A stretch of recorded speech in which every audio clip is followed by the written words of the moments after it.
本日の動画は、K110などのリンケージを自作する場合に便利な工具をご紹介します。この部分が今まで持っていた工具で加工しようとしてもきれいに曲がらないんですよ。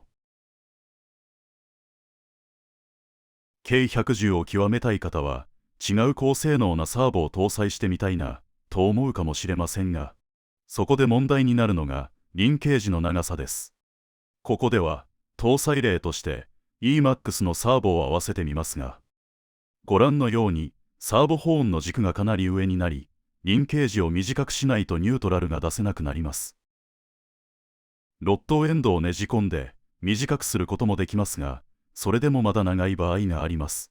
そうなると、その後の微調整もできなくなり、スワッシュプレートの水平出しにも影響が出ますね。一番良い解決策は、ロッドを短くすることだと思います。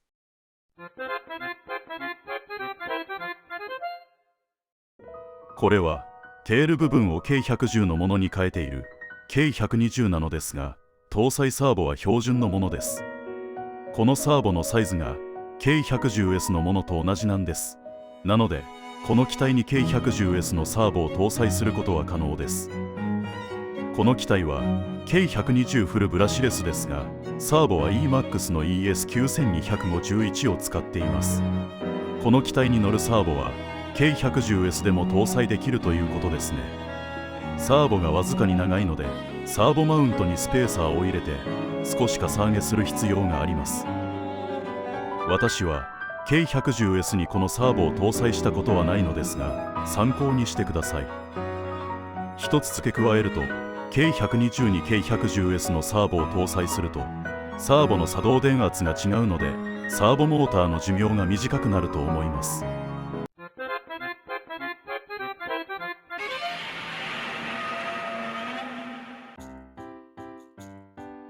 カチカチカチカチカチカチカチカチ。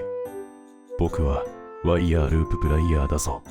何でも丸く曲げちゃうぞ。でも割と華奢だから優しく扱ってね。ネットで見つけてビビビビッときたので買ってみました。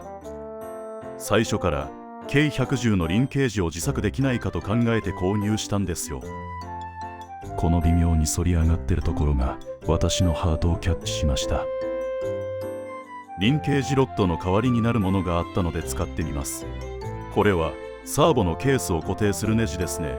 450クラスのサーボのものです。太さも材質も K110 のものと変わりないようです。ではやってみましょう。ネジの頭はカットしています。むぎゅっとな、むぎむぎゅ、むぎむぎゅ、むぎむぎゅ、むぎむぎゅ、うぎうぎゅ、丸くなれ、丸くなるんだ、丸くなってちょうだい。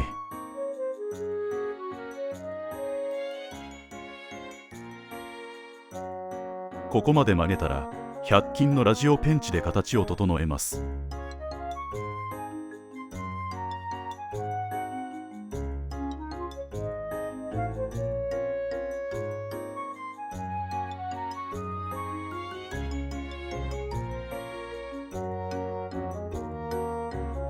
これは良い感じにできてますね。